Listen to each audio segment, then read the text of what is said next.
Thank you all for coming out tonight to support Coin Center and the work that we do to make sure that the government doesn't harm this technology in their attempts to regulate it. As a small nonprofit, we can't do this work without your help. And I want to especially thank our supporters here tonight. Those include ItBit, Bitfury Group, Blockchain, Union Square Ventures, 21, BitPay, Bitstamp, Digital Currency Group, Genesis Trading and Grayscale, Gem, Ledger, Netkey, OKCoin, Overstock.com, Zappo, OneName, Ribbit Capital, Suhas Daftuar, and of course, Alex Morcos. Without them, none of this would be possible, so please, let's thank them.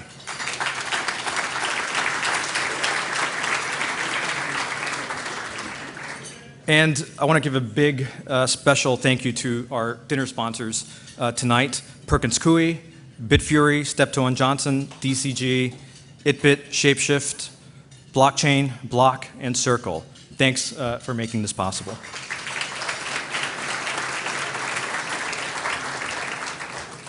And I also want to say how honored we are to have Fred Wilson and Congressman Mick Mulvaney with us today.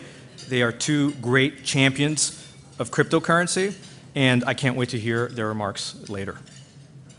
Now, as you know, Coin Center is the only organization in the United States dedicated exclusively to the policy and regulatory issues affecting open, permissionless, decentralized cryptocurrency networks and decentralized computing platforms like Bitcoin and Ethereum. These are global, open networks that aren't owned by anyone and that anyone can use, just like the internet itself. This permissionlessness, driven by decentralization, is what allows tinkerers and entrepreneurs of any size and from anywhere to experiment and build unexpected innovations that bring prosperity to billions. That same decentralization, however, makes these networks difficult, if not impossible, to control. And just like the internet itself, that loss of control can threaten governments. That's why in the history of the internet, we've seen many attempts by government to exert control. We've seen attempts to ban encryption, attempts to censor speech in the name of decency or protecting intellectual property, attempts to force companies to spy on their users. At each point, we have been very lucky to have amazing champions fighting these threats to our liberty. Independent nonprofits like the Electronic Frontier Foundation, or the Center for Democracy and Technology. And these organizations do not represent industry. They aren't looking out for any particular group or business model, but they exist to make sure that the internet remains free, open, permissionless, and decentralized for the benefit of everyone. Networks like Bitcoin are decentralized, perhaps more decentralized than the internet. So they will face similar attempts at control. And these networks are just as unowned as the internet. So they need independent champions to take on these threats head on. That is Coin Center's reason for being, and we take it very seriously.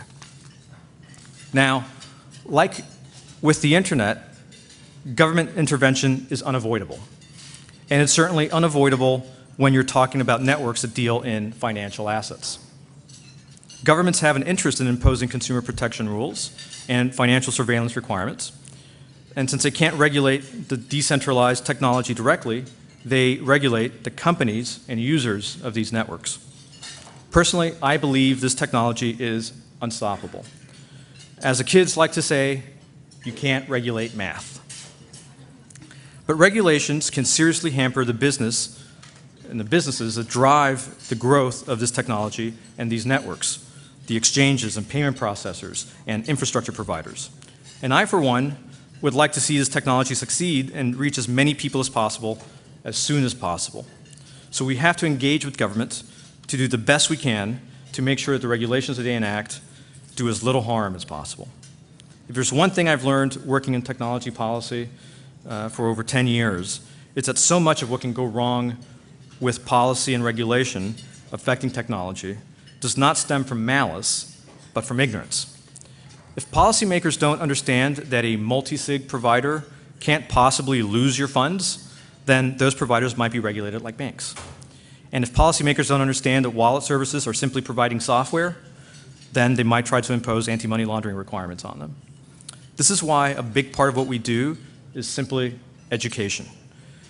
In the short time we have been operating, we have published dozens of plain language backgrounders for policymakers and have had almost 200 individual meetings and one-on-one briefings with federal and state regulators, legislators, and their staffs. We hold open briefings for hundreds of Capitol Hill staffers on a regular basis, and we participate at educational events at the Brookings Institution, at the Council on Foreign Relations, at the World Bank, and other venues that matter to policymakers. And our standing as the leading, trusted, and credible source of information on these topics has grown. Indeed, every single time that there has been a hearing in the US Congress about this technology, we have invited to testify. Sometimes, though, it takes more than education. Sometimes we have to try to change the law or make sure that a new law being developed is shaped as well as it can be. This is where our policy research and lobbying come in. We develop policy solutions and often legislative language that helps regulators meet their ends while preserving the freedom to innovate, excluding software providers and miners from regulation, and creating exemptions for small startups. And we then take those policy solutions and we lobby hard for them, and we get them into law. Indeed, bills in California and Pennsylvania and the Uniform Law Commission's Model Digital Currency Act all include Coin Center's ideas and language, and we're just getting started. And I can tell you, the people who really deserve the credit for our success are Peter Van Valkenburg and Robin Wiseman.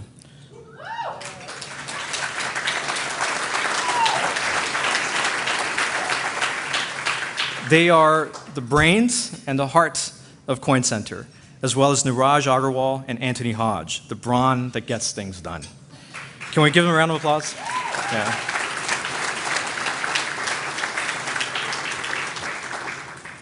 As we all do our work, building our businesses, or technologies, or advocating for good law, it's easy to get caught up in the day-to-day. So it's good every once in a while to take a moment and reflect on why we do what we do, why we believe this technology is so important, why we've devoted our life's work to it. For me and the Coin Center team, it's Bitcoin censorship resistance. It's promise to empower individuals that gets us out of bed every morning.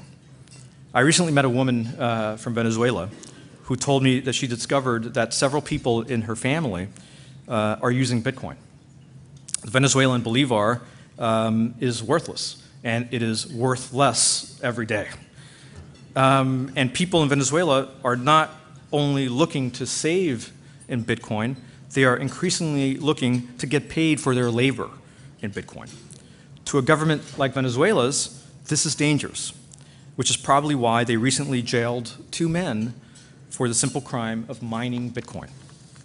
This is a horrible violation of human rights, and one I hope that the community begins to pay more attention to. But it also highlights a happy truth that we all here know. This technology empowers individuals to take control of their own lives. And no matter how many are jailed, this idea can't be killed. Thank you.